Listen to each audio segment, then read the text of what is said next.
નમસ્કાર વિદ્યાર્થી મિત્રો, ધોરણ 10 સામાજિક વિજ્ઞાન પાઠ 8 જેનું નામ છે કુદરતી સંસાધન, તાસ 6 માં આપ સૌ વિદ્યાર્થીઓનું સ્વાગત છે।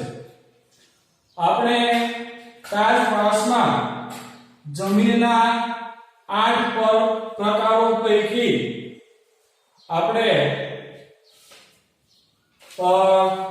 6 પ્રકારોની વાત કરી અને એમાં પાંચમો જે તાસ આપણે જોયો તેમાં આપણે 3 પ્રકારની જમીનનો અભ્યાસ કર્યો। તો એ 3 પ્રકારની જમીન કઈ કઈ હતી? તો તેમાં લેટેરાઇટ જમીન ચોથા પ્રકારની જમીન, ત્યાર પછી પાંચમા જે પ્રકારની જે જમીન છે એ જમીન રણ પ્રકારની જમીન, અને છેલ્લે આપણે તાસ 5 માં પર્વતીય જમીનની આપણે વાત કરી। આજે આપણે આગળ વધીએ અને 4 પ્રકારની એક જમીન એટલે જંગલ પ્રકારની જમીનનો અભ્યાસ કરીશું। પહેલા જંગલ પ્રકારની જમીન ક્યાં આવેલી છે એની આપણે વાત કરીએ। તો જંગલ પ્રકારની જમીન ની આપણે વાત કરીએ તો આ જમીન હિમાલયના શંકુદ્રુમ જંગલોમાં 3000 મીટરથી 3100 મીટરની ઊંચાઈ વચ્ચે સહ્યાદ્રી જે પર્વતમાળા કહેવાય છે મહારાષ્ટ્રમાં આવેલી છે, તો સહ્યાદ્રી, પૂર્વ ઘાટ અને હિમાલયના તરાઈ ક્ષેત્રોમાં વિકસેલી જોવા મળે છે। તો આપણે લખીએ કે આ જમીન હિમાલયના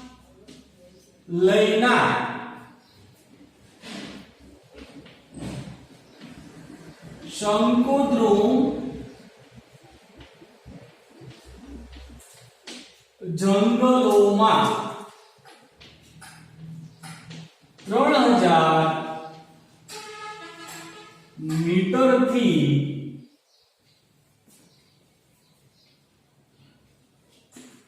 3100 મીટરની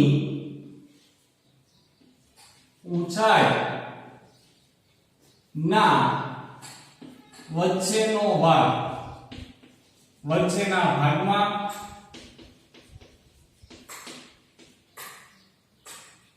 સહ્યાદ્રીમાં, પૂર્વ ઘાટ અને હિમાલયના તરાઈ ક્ષેત્રોમાં વિકસેલી છે એટલે આવેલી છે। તો અહીંયા પહેલો મુદ્દો આપણે જોયો તો જંગલ પ્રકારની જે જમીન છે એ હિમાલયના શંકુદ્રુમ જંગલોમાં, તો હિમાલયમાં શંકુદ્રુમના જંગલો આવેલા છે, શંકુ આકારના એટલે ઊંધા ત્રિકોણ જેવા જંગલો આવેલા છે। આ જંગલોમાં 3000 મીટરથી 3100 મીટરની ઊંચાઈના વચ્ચેનો ભાગ એટલે 3000 મીટરથી લઈને 3100 મીટરની વચ્ચેનો જે ભાગ છે એ ભાગમાં આ પ્રકારની જમીન આવેલી છે। ત્યારબાદ સહ્યાદ્રી જે પર્વતમાળા છે, તો સહ્યાદ્રી, પૂર્વ ઘાટ એટલે પૂર્વ તરફ ભાગનો જે પૂર્વ તરફનો જે ભાગ છે એ બાજુ તમિલનાડુ બાજુ જે આ તમિલનાડુ આવેલો છે તો એ વિસ્તાર ની આપણે વાત કરીએ એ વિસ્તારનો જે ભાગ છે એને આપણે પૂર્વ ઘાટ કહીશું તમિલનાડુ બાજુનો ભાગ તો પૂર્વ ઘાટ અને હિમાલયના તરાઈના જંગલો હિમાલયની અંદર તરાઈના જંગલો આવેલા છે તો એ તરાઈના જંગલોમાં અથવા ક્ષેત્રોમાં આ પ્રકારની જે જમીન છે એ વિકસેલી છે હવે આપણે ત્યાર પછી વાત કરીએ તો વૃક્ષોના ખરેલા જે પાંદડાઓ છે એ પાંદડાઓથી તેની ઉપરની જે સપાટી છે એ સપાટી ઢંકાયેલી હોય છે તો આપણે જોઈએ તો વૃક્ષોના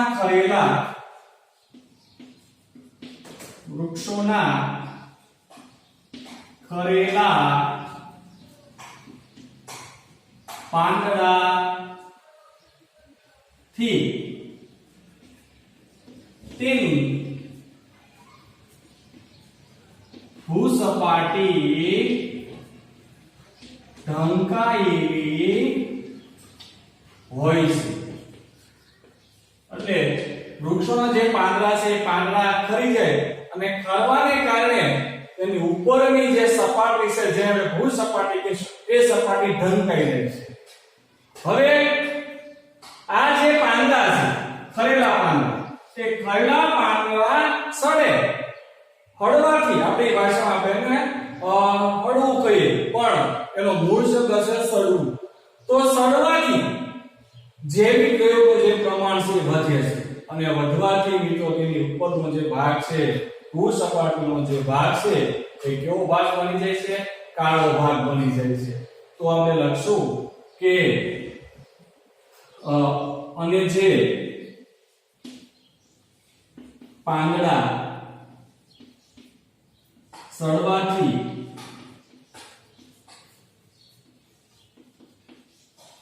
જૈવિક દ્રવ્યોનું પ્રમાણ વધવાથી ઉપરની સપાટીનો ભાગ કેવો હોય છે કાળો હોય છે અથવા કાળો બની જાય છે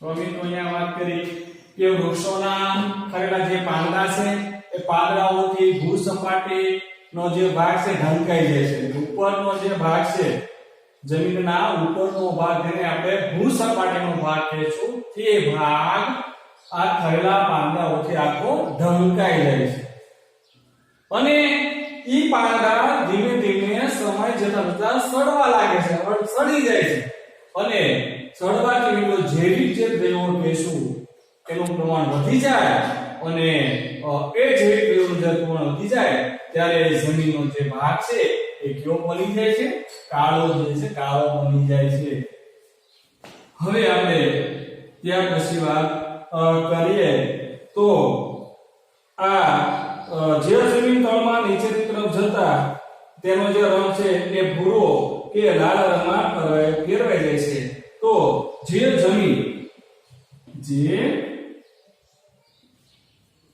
જમીન નીચેના તળ તરફ જતા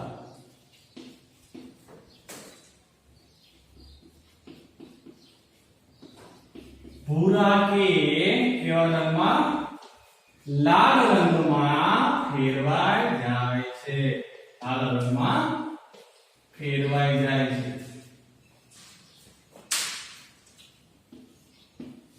એટલે કે આવા પ્રકારની જે જમીન છે જનરલ પ્રકારની જે જમીન છે એ જમીનની જે ઉપરની જે સપાટી છે જેને આપણે ઉપરની સપાટીની જે ભૂસપાટી કહીશું તો ઉપરની સપાટીથી જે આપણે નીચેની તરફ જઈએ તેમ તેનો જે રંગ છે એ કયા રંગમાં ભૂરા કે લાલ રંગમાં ફેરવાઈ જાય છે.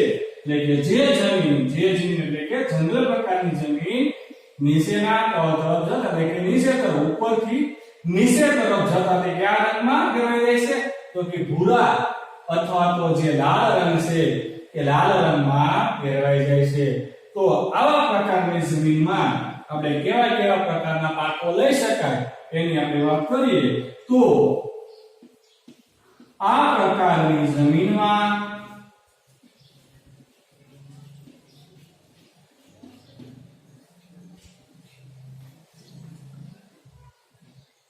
તેજાના, બાજરી, ઘઉં, અહીંયા મિત્રો બાજરી નહીં આવે કારણ કે આ પ્રકારની જે જમીન છે તેની અંદર આપણે બાજરીનો પાક લઈ શકતા નથી એટલે તેની અંદર બાજરી આવશે નહીં. ચા, કોફી ઉપરાંત ઘઉં, પછી મકાઈ, ડાંગર જેવા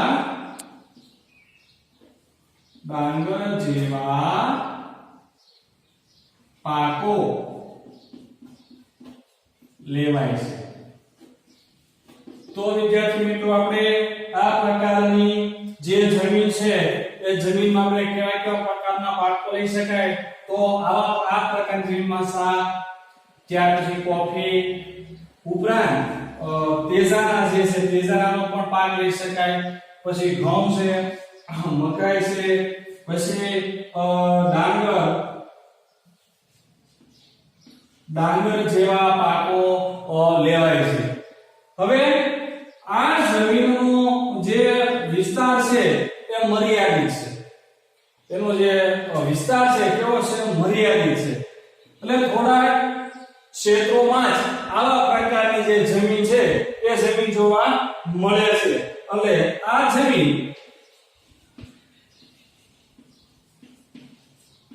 અત્યંત મર્યાદિત ક્ષેત્રોમાં આવેલી છે. એટલે કે અમુક વિસ્તારોની અંદર આ પ્રકારની જમીન જોવા મળે છે. ખાસ કરીને આવા પ્રકારની જે જમીન છે એ કયા વિસ્તારોમાં, પ્રદેશોમાં કે ક્ષેત્રોમાં જોવા મળે છે જેની આપણે પહેલા જ મુદ્દામાં કરી કે આ પ્રકારની જે જમીન છે એ હિમાલયની અંદર જે સંકુતુના જે જંગલો આવેલા છે એ જંગલોની 3000 મીટર થી 3100 મીટર સુધીનો વચ્ચેનો જે ભાગ છે વચ્ચેના ભાગમાં સહ્યાદ્રી, પૂર્વઘાટ અને હિમાલયના તળાવ ક્ષેત્રોમાં જોવા મળે છે.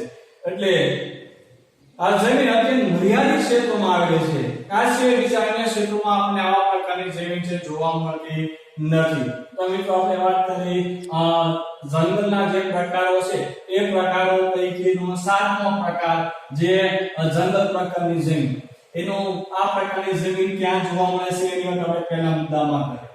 ત્યાર પછી બીજા મુદ્દાની અંદર વૃક્ષોના જે ખરેલા જે પાંદડા છે પાંદડાઓની ઉપરની જે સપાટી છે જેને આપણે ભૂ સપાટી કહેવાય એ સપાટી આખી ઢંકાઈ જાય છે. હવે સમય વીતતા આ જે પાંદડા છે એ સડે છે અને સડવાને કારણે તેની અંદર જૈવિક દ્રવ્યોનું જે પ્રમાણ છે એ પ્રમાણ વધે છે અને જૈવિક દ્રવ્યોનું પ્રમાણ વધવાને કારણે તેનો જે રંગ છે ઉપરનો જે રંગ છે એ ઉપરનો જે ભાગ છે એ કાળો બની જાય છે. હવે આ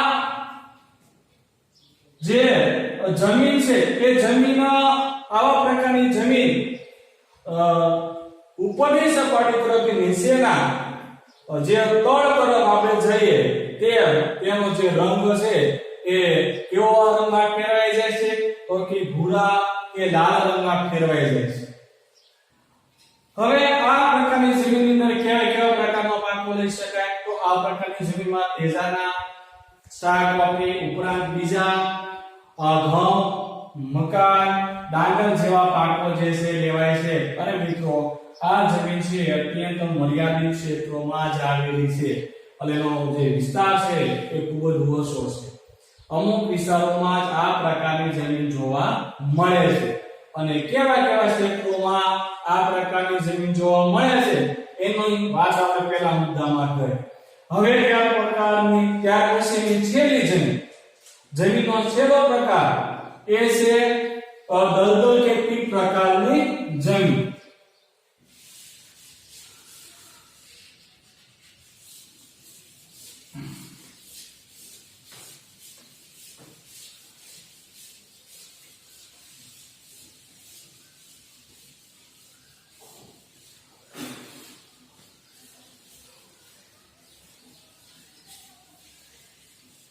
છેલ્લી જમીનનો છેલ્લો પ્રકાર જેનું નામ છે દલદલ કે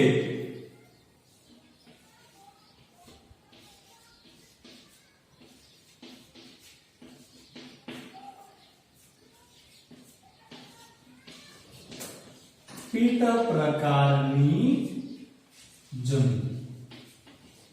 આ જમીનનો આપણે વિગતવાર માહિતી મેળવીએ તો આ પ્રકારની જમીન ભેજવાળા વિસ્તારોમાં ખાસ કરીને આપણે જોઈએ તો અહીંયા આપણે પહેલો મુદ્દો લખશું તો આ પ્રકારની જમીન ભેજવાળા વિસ્તારોમાં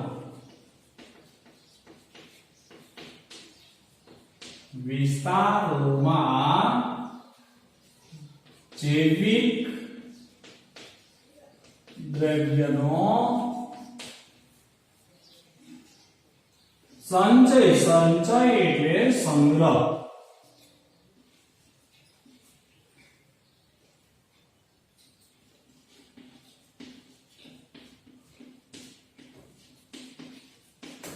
એટલે વિદ્યાર્થી મિત્રો આ દલદલ કે પીટ પ્રકારની જે જમીન છે એ જમીનનું નિર્માણ કેવી રીતે થાય તો જમીન અને ભેજવાળા વિસ્તારોમાં જૈવિક દ્રવ્યોના સંચયથી બરાબર એનું નિર્માણ થાય છે અથવા તો તે વિકસે છે. નિર્માણ થાય છે અથવા તો વિકસે છે.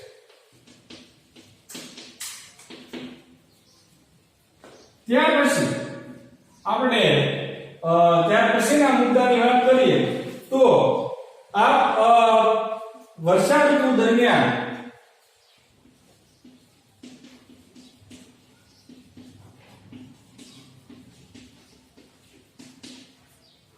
આ જમીન પાણીમાં ડૂબેલી રહે છે.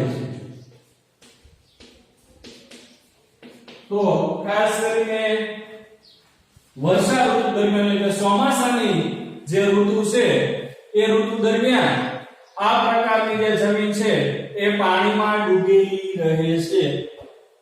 ત્યાર પછી આપણે વાત કરીએ ત્યાર પછીનો મુદ્દો તો આ પ્રકારની જમીનમાં પાણી ઓસરતા એટલે કે પાણીનું પ્રમાણ ઘટી જતા ડાંગર જેવા પાકોની ખેતી થાય છે. તો આપણે લખશું કે આ જમીનમાં પાણી ઓસરતા એટલે કે પાણીનું પ્રમાણ ઘટી જતા ડાંગરના પાકની ખેતી થાય છે.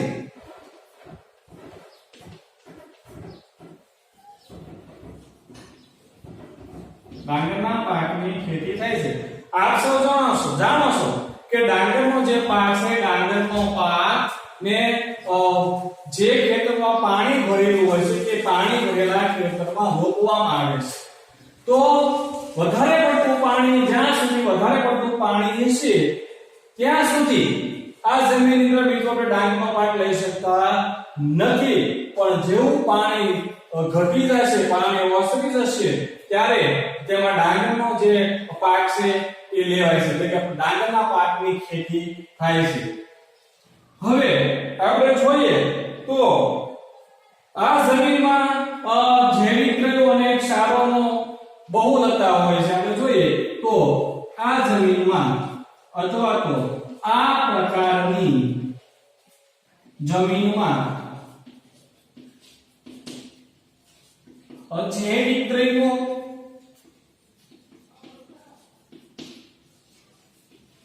અને ક્ષારોની બહુલતા એટલે વધારે પડતું જેનું પ્રમાણ હોય તેને આપણે બહુલતા કહીશું. અને ફોસ્ફેટ તથા પોટાશ અલ્પ માત્રામાં હોય છે.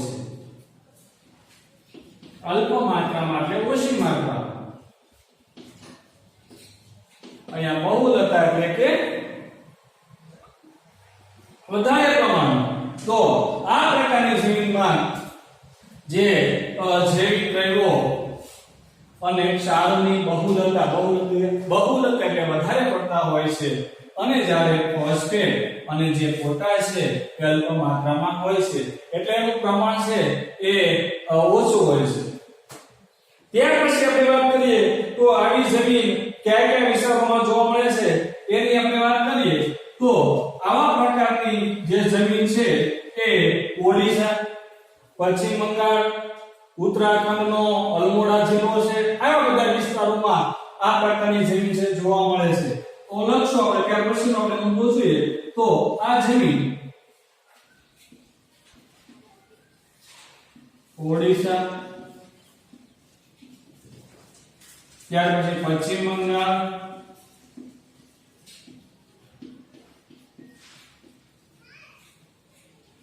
તમિલનાડુનો કિનારાનો ભાગ,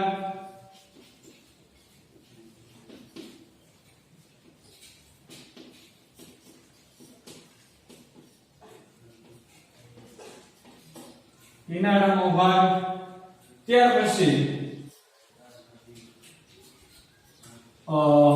જે ઉત્તર બિહાર કહીશું એ ઉત્તર બિહારનો મધ્ય ભાગ,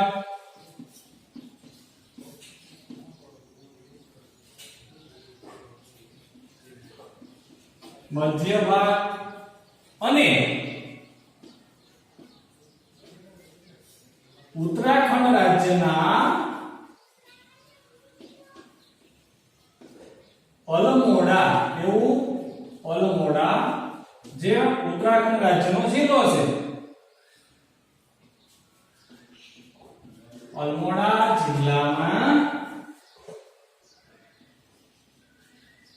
જોવા મળે છે. તો મિત્રો આપણે જમીનના 8 પ્રકારો પૈકીનો અંતિમ પ્રકાર, છેલ્લો પ્રકાર એટલે દલદલ કે પીટ પ્રકારની જમીન. ફરી વખત આપણે રિવિઝન કરી લઈએ તો આ પ્રકારની જમીન ભેજવાળા વિસ્તારોમાં જૈવિક દ્રવ્યોનો સંચય થવાથી તે વિકસે છે. જૈવિક દ્રવ્યો એટલે કે સેન્દ્રિય ખાતર જેવા પદાર્થો એનો સંચય એટલે કે સંગ્રહ થાય છે અને સંગ્રહ થવાથી તેનું નિર્માણ થાય છે. હવે આ દલદલ કે પીટ પ્રકારની જે જમીન છે એ મિત્રો વર્ષા ઋતુ દરમિયાન આ જમીનમાં પાણી ભરાઈ રહે છે એટલે કે પાણીથી ડૂબેલી રહે છે. કઈ ઋતુમાં? તો કે વર્ષા ઋતુ દરમિયાન આ પ્રકારની જમીન એટલે કે દલદલ કે પીટ પ્રકારની જમીન એ પાણીમાં ડૂબેલી રહે છે. જેવું પાણી ઓસરી જાય એટલે કે પાણીનું પ્રમાણ ઘટી જાય ત્યારે તેમાં ડાંગરની જે ખેતી છે એ ખેતી થાય છે. હવે આ પ્રકારની જમીનમાં જૈવિક દ્રવ્યો અને ક્ષારો વધારે પ્રમાણમાં આવેલા હોય છે જ્યારે ફોસ્ફેટ અને પોટાશ જેવા જે તત્વો છે જે દ્રવ્યો છે તે ઓછી માત્રામાં એટલે કે અલ્પ માત્રામાં હોય છે.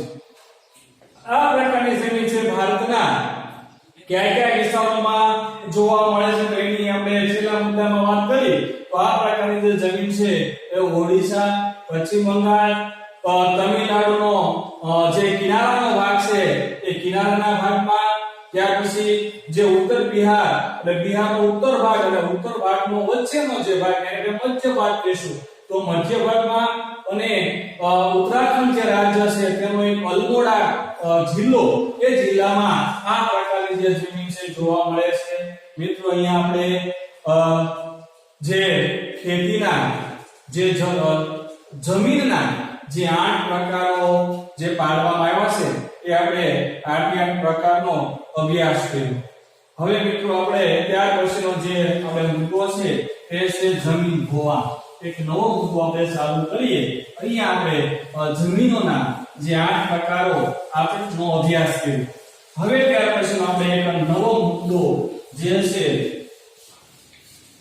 જમીન ધોવા.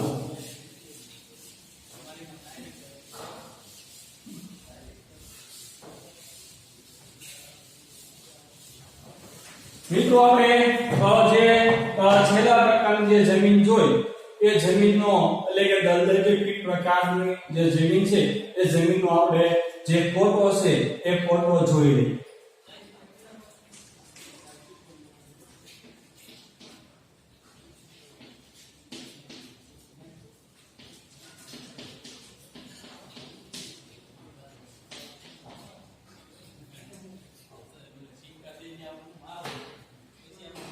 ચાલો મિત્રો, તો હવે આપણે ત્યાર પછીનો એક નવો મુદ્દો એટલે જમીન ધોવાણ.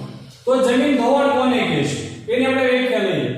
તો જમીનના જે ઉપરના જે કણો છે એ કણોનું ગતિશીલ હવા કે પાણી દ્વારા એક જગ્યાએથી બીજી જગ્યાએ સ્થળાંતરિત થવું. સ્થળાંતરિત થવું એટલે કે એક જગ્યાએથી બીજી જગ્યાએ જવું એને કહેવાય સ્થળાંતરિત થવું. તો આપણે એને વ્યાખ્યા લખીએ કે જમીન ધોવાણ એટલે શું? જમીન ધોવાણ એટલે શું? અથવા જમીન ધોવાણ કોને કહેવાય? તો આપણે જોઈએ તો લખીએ તો જમીન ધોવાણ એટલે જમીનના ઉપર આવેલા જે કણો છે એ કણો જમીનના કણોનું ગતિશીલ હવા કે પાણી દ્વારા એક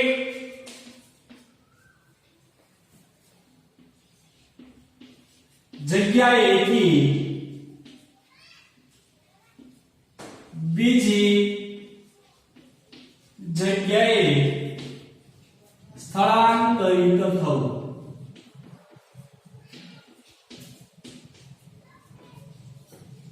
અથવા તો મિત્રો એક જગ્યાએથી બીજી જગ્યાએ ધસડાઈ જવું તેને આપણે કહીશું જમીન ધોવાણ. તો એ જમીન ધોવાણ છે એ જમીન ધોવાણમાં કયા પરિબળો ભાગ ભજવે છે? તો કે ગતિશીલ હવા એટલે ઝડપથી વહેતો પવન. તમને ખબર છે કે જ્યારે વાવાઝોડું આવે છે ત્યારે ખૂબ જ પવન હોય છે અને એ પવનની સાથે જે માટીના જે કણો છે એ માટીના કણો એક જગ્યાએથી બીજી જગ્યાએ વહ્યા જાય છે. ત્યાર પછી ગતિશીલ પાણીની વાત છે. ખૂબ જ ઝડપથી પાણી જે છે એ વહેતું હોય તો ત્યાં પણ જમીનનું જે ધોવાણ છે એ થઈ જતું હોય છે. બરાબર?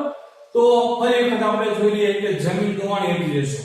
તો જમીન ધોવાણ એટલે જમીનના કણો ગતિશીલ હવા કે પાણી દ્વારા એક જગ્યાએથી અથવા તો એક સ્થળેથી બીજા સ્થળે સ્થળાંતરિત થવું તેને કહેશું જમીન ધોવાણ. હવે આપણે અન્ય રીતે કહીએ તો બીજી રીતે કહીએ તો અન્ય રીતે કહીએ તો જમીનના ઉપરના કણોનું કુદરતી